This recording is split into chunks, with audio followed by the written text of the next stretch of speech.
Sir வியாபாரன்றதை தான் சொன்னேன். இப்போ நம்ம இதுக்கு முன்னாடி வரைக்கும் விஜயானந்த் சார் படங்கள், அவருடைய வெற்றி படங்கள், எல்லா படங்களுமே, எல்லார் படமே சில படங்கள் டிஜிட்டல் விற்காம ரிலீஸ் பண்ணா விற்றதுக்கு அப்புறம் பார்த்தீங்கன்னா தமிழ்நாடு என்ன ஷேர் வருதோ அதை விட கூட விற்கிறது தான் டிஜிட்டல் வியாபாரம்.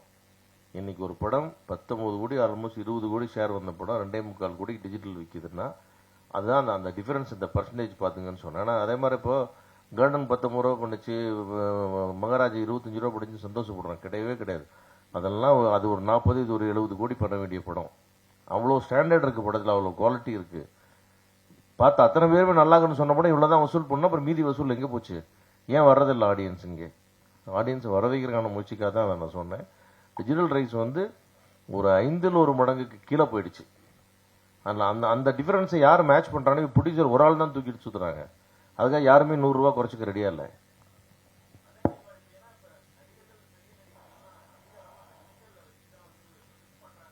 ஆமாங்க, டிஜிட்டல் ஏறிச்சு எல்லாரும் ஏறிக்கிட்டாங்க. டிஜிட்டல் இறங்கிச்சு, யாருமே இறங்கலையே, எல்லாம் மேலேயே நிற்கிறாங்க. ப்ரொடியூசர் தான் கீழே நிற்கிறாங்க. நடக்கணும், அதுக்கான முயற்சிகள் எடுத்துக்கிட்டு இருக்கோம். விரைவில் நடக்கும், அதிரடியாக அதாவது நடக்கும்.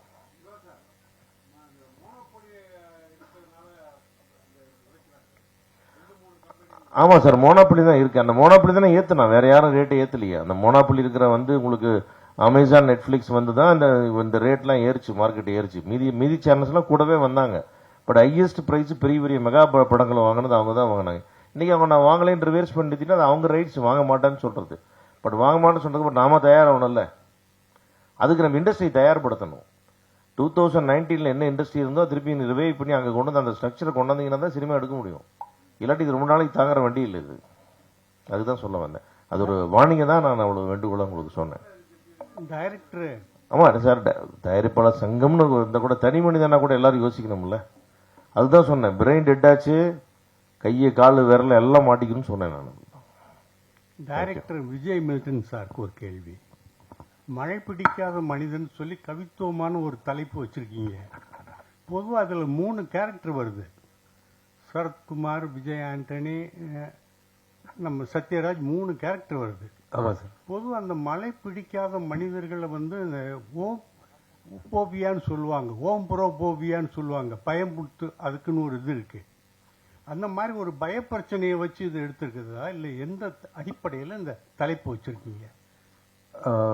சார் நான் ட்ரை பண்ணது என்னன்னா சார், இப்போ அந்த டைட்டில் கேட்டோன்னே உங்களுக்கு ஒரு கேள்வி வருது இல்லை, ஒரு மனுஷனுக்கு வந்து ஏன் மழை பிடிக்கல அப்படின்னு. அந்த கேள்வி தான் சார் இந்த படத்தோட கதை. இந்த படத்துலயும் அந்த ஒரு கியூரியாசிட்டி இருக்குல்ல, அந்த ஒரு ஏன் இவனுக்கு இது பிடிக்கல, ஏன் இவன் இப்படி இருக்கான், ஏன் இவன் இப்படி சுத்திட்டு இருக்கான் அப்படின்ற கேள்வி தான் படத்தை நகர்த்திட்டே போகும்.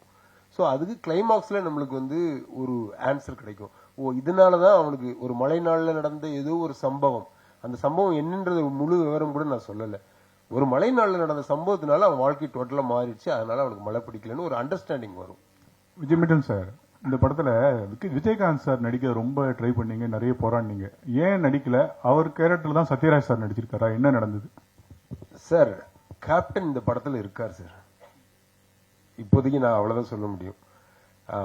அவர் வந்து ஒரு பிளெஸிங்கா எங்க கூட இருக்காரா இல்ல என்னவா இருக்காருன்றதெல்லாம் சொல்ல விரும்பல. ஆனா இந்த படத்துல கேப்டன் இருக்கார் sir. Vijay sir, Vijay Milton sir, உங்களை தான்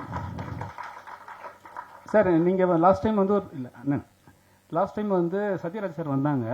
அப்போ வந்து அவர் சொன்னார் என் ஃபோட்டோ கூட பின்னாடி வைக்கலன்ட்டு. சார் இப்போ வந்து எல்லா ஃபோட்டோ வச்சுருந்தா காரணமா? அவர் கேட்டதுக்காக தான். சாரி, ஃபோட்டோ வைக்கலன்னு கேட்டாரா சார்? ஆமா. எப்போ? லாஸ்ட்ல? ஆமா. இல்லையே சார், திரும்பி பார்த்து என் ஃபோட்டோ கூட இல்லையேன்னு சொல்லிட்டு சொன்னாங்க. இல்ல சார், இருந்தது சார், டிசைன் பண்ணியிருந்தோமே. நாங்க யாருமே விடல, சரத்குமார் சாரும் சரி. ஏன்னா எல்லாருமே சீனியர் ஆக்டர்ஸ், அவங்களுக்கான ஸ்பேஸை நம்ம கண்டிப்பா மரியாதை கொடுக்கணும்னு கரெக்டா ப்ராப்பரா டிசைன் பண்ணியிருந்தோம். அப்படி சொல்லலையே அவர், நான் இருந்தேன் அந்த ஃபங்க்ஷன். அப்புறம் சார், இப்போ நீங்க எல்லா படமே வந்து யூஏ தராங்க. நீங்க வந்து கதை எழுதும் போதே மழை பிடிக்காத மனிதன் வந்து ரொம்ப நல்ல சப்ஜெக்டா இருக்கும். யூஏ கொடுக்கும் போது உங்களுக்கு என்ன தோணுச்சு? இல்ல சார், சென்சார் ஆபீஸ்ல எனக்கு சொன்ன முதல் விஷயமே உள்ள நுழைஞ்ச உடனே எல்லாரும் பாக்குற ஒரு படம் எடுத்திருக்கீங்க, வாழ்த்துக்கள் அப்படிதான் சொன்னாங்க. சொல்லிட்டு ஏன் யூஏ கொடுக்குறோம் அப்படின்னா, ஒரு அடிதடி இருந்தாலே யூஏ தான். ஒருத்தனை வந்து நம்ம கட்டையை எடுத்து அடிக்கிறோம், அவன் நல்லவனோ கெட்டவனோ, அப்படி ஒரு சண்டை காட்சி இருந்தாலே நாங்க யூஏ கொடுத்துருவோம். அதனால யூஏ கொடுக்குறோம். மற்றபடி எந்த கட்டுமே இல்லைன்னு சொல்லி தான் சர்டிஃபிகேட் கொடுத்தாங்க.